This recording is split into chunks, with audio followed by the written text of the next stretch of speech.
كلهم الصبح. بسم الله الرحمن الرحيم. أعزائي المشاهدين في كل الدول العربية، أهلا ومرحبا بكم في يوم جديد ولقاء جديد ومهرجان جديد.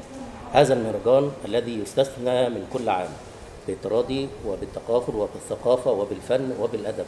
راعي هذا المهرجان والمسؤول عنه كالمعتاد هو الأستاذ عادل عمار.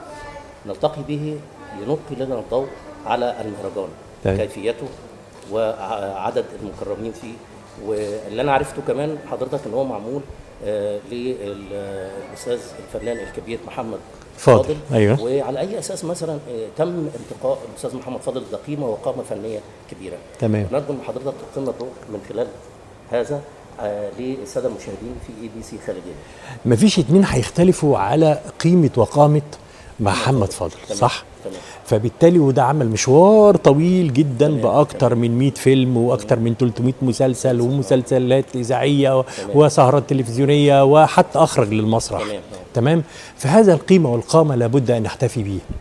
فما لقيتش افضل من ان انا اختار الاستاذ محمد فاضل ان انا اكرمه على مشواره الطويل، المعطاء الفني الطويل قوي معانا. فبتمنى له دايما طول العمر والازدهار. واحنا باذن الله تعالى كمان بنهدي المسلسل لاسره الضاحك الباكي، لان هو كان المخرج اخر عمل درامي هو اخرجه كان الضاحك الباكي عن نجيب الريحاني، ومعانا الكاتب الكبير محمد الغيطي برضو جاي، واخد بال حضرتك، والفنان عمرو عبد الجليل. فاحنا بنحتفي بمحمد فاضل وايضا بنحتفي باخر اعماله اللي هو الضاحك الباكي. تمام. استاذ عادل، في الفتره الاخيره حسينا ان المهرجان بياخد شكل جديد. تمام. عدد كبير من الناس، عدد كبير من المكرمين، وبس مش التكريم فني، لا ده التكريم كمان على المستوى الثقافي والادبي. كل القوى وكل القوى كل القوى الناعمه. خصوصا في المهرجان ده انا ملاحظ عدد اسماء كبيره. أيوة. وشخصيات مختلفه. على اي اساس تم ترشيح الشخصيات؟ بص يا فندم، اولا انا بعتبره ده مهرجان جبر الخاطر. في مواهب كتيره جدا في مصر مهضوم حقها. فانا لما يدخل لي في كل المجالات ده، انا دخلت لي مفسره احلام قالت لي نفسي اتكرم، وبنت تيجي وتصورني وانا بتكرم. قلت لها يا فندم تيجي انت وبنتك وفوق راسي من فوق. شوف حتى مفسره الاحلام بقول لها تعالي ونكرمك ونكبر بخاطرك. كذلك الشعراء، يعني معايا بيتر جورج، ده شاعر جميل جدا من هنا، واخد بال حضرتك، هايل هايل. انت حضرتك برضو ان شاء الرحمن تسجل وياه هتلاقيه شاعر، ولد شاب صغير وعنده طموح وعنده امل في ربنا كبير جدا انه يثبت موهبته. فاحنا وغير هتلاقي النهارده برضو بسنت سلامه مطربه واخده فرصه انها هتطلع وتغني، وجايبين لها فرقتها الموسيقيه وكل حاجه. القصد من الحكايه ان احنا مهرجاننا جبر خاطر لجميع قوى النعمه اللي موجوده في المجتمع. العمر المختلفه، ويمكن في الفتره الاخيره هتلاقي اطفال على فكره. بنلاحظ ان في الفتره الاخيره اتجاه الدوله سايد لمراعاه الشباب في جميع المجالات. تمام. يعني دي سياسه متبعه. يمكن حضرتك معروف عنك موضوع ان انت بتتبنى المواهب. بالظبط. ويمكن من خلال المهرجان احنا بندعو جميع المواهب على مستوى المحافظات. على فكره يا جماعه، الاستاذ عادل على استعداد ان اي حد عنده موهبه في المهرجان هو مش هيقول لا، بدون مقابل وصفحه المهرجان اوسكار ايجيبت. ايوه، يدخلوا ويكلمونا على الصفحه وفوق راسنا من فوق.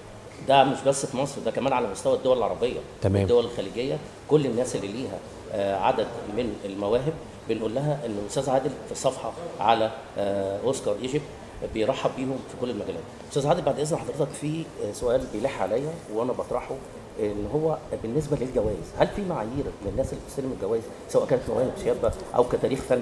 وانا زي ما انا قلت لحضرتك انا ما عنديش تمييز لاي حاجه. انا بس كل ما في الموضوع ان انا مخلي 4 جوائز، كل جايزه خاصه بالمهنه اللي انت بتمتهنها او بالموهبه اللي انت بتمتهنها. تمام. يعني خبيره التجميل بديها جايزه ملكه الجمال. الفنان بديله نجمه الذهبيه، واخد بال حضرتك. الضيف يعني في معيار تخصصي للموهبه. بالظبط. الجايزه اللي شبه موهبتك وشبه مهنتك. أيوة. بس تعتمد على الاساس كده. طب لو عرفنا العدد وقلنا العدد بالنسبه للمهرجان النهارده، نقول العدد 65 فرد بيتكرم معايا في المهرجان في مختلف المجالات، يعني في كل المجالات، ثقافه وفن كل حاجه. طب ده يمكن بياخدنا لسؤال اخر يمكن عايزين نتطرق من خلاله برضه، اللي فيه مواهب في الدول العربيه، ازاي نستقطب المواهب بتاع الدول العربيه من خلال المواهب المصريه؟ انا جايه لي النهارده ليبيه، واخد بال حضرتك، خبير التجميل اسمها ولاء سامي. تمام. واتمنى برضو ان انت تعمل معاها لقاء. ست عظيمه جدا اهي من ليبيا، والدوره اللي فاتت كانوا من السعوديه. ان الدول العربيه برضو ليها جانب او نصيب الاسد من في فنان سوري. تمام. اسمه فاروق الشامي. بيتكرم برضو الدوره دي. انا عمري ما قفلت الباب مع اي ده معروف عن حضرتك بجد. الله يخليك. ده معروف جدا جدا الفتره الاخيره. يمكن في الاونه الاخيره حد كان بيقول الاستاذ عادل عمار لا ده عشان تروح له صعب، ده عشان تروح له كذا. لا يا جماعه، الراجل بيدلنا المواهب، بيدلنا كل الشباب بجميع المواهب الثقافيه وادبيه وفنيه من خلال الصفحه الخاصه باوسكار ايجيبت. هو ما بيقولش اي حد لا. ويمكن في مفاجاه هيفجرها لنا دلوقتي وهسيبه ان هو يقول عليها. المهرجان القادم هيكون فين؟ باذن الرحمن في مدينه العريش. تمام. انطلاقا من مبادره السيد الرئيس بعمل احتفاليه كبيره للعريش والشيخ زويد ورفح. هنعمل مهرجان العريش السينمائي. ورئيسه المهرجان هتبقى مفاجاه باذن الله تعالى كبيره هنعلنها في خلال مؤتمر صحفي قريب ان شاء الرحمن. المؤتمر الصحفي امتى كده بيكون؟ عشان ان شاء الرحمن في خلال 10 15 يوم احنا بنعدين. واخد بال ساعتك ان احنا ان شاء الرحمن بنحضر لمهرجان قوي جدا يليق بالعريش طبعا. ويليق بأهل سينا اللي هم تحملوا مشقة الإرهاب والاحتلال الإسرائيلي. كل حاجة اتحملوها. ان شاء الله نعمل لهم مهرجان سينمائي قوي جدا باذن الله. ان ابناء العريش ليهم نصيب للاسف. طبعا انا فريق العمل كله، يعني مثلا شريفه الحلواني دي المنسق العام، استاذ خالد الجندي المشرف عام على المهرجان. القصد من الحكايه انه واخد كوادر كتير جدا من العريش. استاذ جلال حجازي، واخد بال حضرتك، دول النواه الاساسيه في اقامه هذا المهرجان. وطبعا كلنا بيدعمنا سياده الوزير المحافظ محمد عبد الفضيل شوشه. انا بوجه له التحيه والتقدير. احنا بنوجه له التحيه برضه. لما تكون القياده السياسيه قريبه من الفنون، قريبه من الادب، قريبه من المواهب، قريبه من كل حاجه، ده بيدي تناغم بينها وبين الشعب. بالظبط، تناغم بينها وبين الشباب. ده حقيقي وانا بشكره على دعمه لينا. وان شاء الله بنوعده ان احنا نعمل له حاجه كويسه باذن الله. ربنا يكرم باذن الله.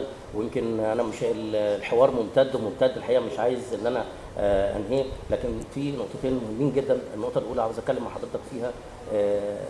اللي عايز يجي مهرجان العريش هل لازم دعوه؟ في صفحه على اسمها مهرجان العريش السينمائي، يخش يكلمني. والله ما بقفل الباب قدام حد. ما انا عارف، ما هو ده معروف. خش عشان كده يخش ويكلمني. لو لقاني ما ردتش عليه يزعل. طب يبقى كل المواهب هي دعوه عامه للاستاذ عادل عمار ان هو بيدعي كل المواهب الشابه على مستوى الجمهوريه بصفه عامه، ومحافظه شمال سيناء العريش بصفه خاصه.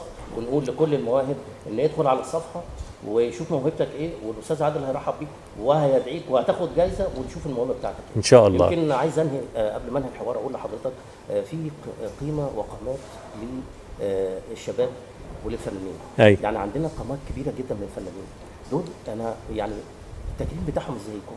يعني واحد قيمه زي الاستاذ محمد صادق، في عندنا قامات ثانيه كبيره كتير كتير. ازاي الناس دي نكرمها في وجودها قبل بعد عمر طويل لما يتم حاجه زي؟ طب انا هحكي لك واقعه صغيره جدا. انا كنت عامل دوره باسم الدكتور عزت ابو عوف رحمه الله عليه. هو اشتغل معايا ممثل في فيلم من انتاجي كان اسمه ايامنا الجايه. زائد ان انا كنت معاه في دورتين من ايام ما كان رئيس مهرجان القاهره السينمائي. فلما توفى فانا عملت له دوره باسمه وعملت له فيلم تسجيلي، وجبت الاستاذه سهير عبد القادر مديره المهرجان بتاعه، واخد بال حضرتك، تحضر التكريم بتاعه مع مها رحمه الله عليها. ما كانت عايشه، وميرفت اخته برضه، واخد بال حضرتك. وعملنا احتفاليه جميله جدا. اثناء ما انا بحضر للاحتفاليه انا جات لي مكالمات تليفونيه: لا انت ما تعملش المهرجان، اللي المفروض يعمل المهرجان بتاعه ويكرم عزت ابو عوف في مهرجان القاهره السينمائي. طب ما تعمله. وانا قلت لك ما تعملش؟ ما قلتلكش ما تعملش، واخد بال حضرتك؟ طيب انت ما عملتش، ما تسيبني انا اعمل، واخد بال حضرتك؟ وكلمت مدام مها رحمه الله عليها، قلت لها على فكره بيقولوا لي ما تعملش. قالت لي مالكش دعوه بيهم. قالت لي ده ما كرموش عزت وعايش، هيكرموه وهو ميت؟ صح. قالت لي لا هيحصل ده ولا هيحصل ده.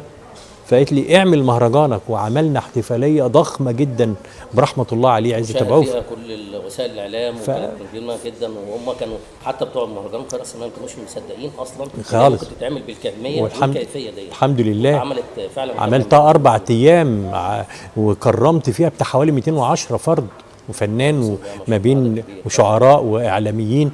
وباذن الله تعالى اللي جاي احسن طول ما انا عايش باذن الله تعالى. انا مش هبطل عطاء يعني. الصحه وطول العمر، لان اللي بيعتني بالمهرجانات ويجيب الشباب. يعني حضرتك بتعمل ازدواجيه حلوه جدا للشباب والقيمه والقامه. بالظبط. يعني الازدواجيه دي نادر جدا لما حد بيعملها. هو بيجيب الشباب والمواهب ويجيب الناس اللي هي القيمه والقامه في الاثنين مع بعض. دي الدوره ال11. حضرتك انا اهديت الدوره ل9 دورات منهم لفنانين رحلوا عن حياتنا، وفي دورتين انا عملت واحده باسم الهام شاهين وواحده باسم الاستاذ محمد فاضل الاحياء.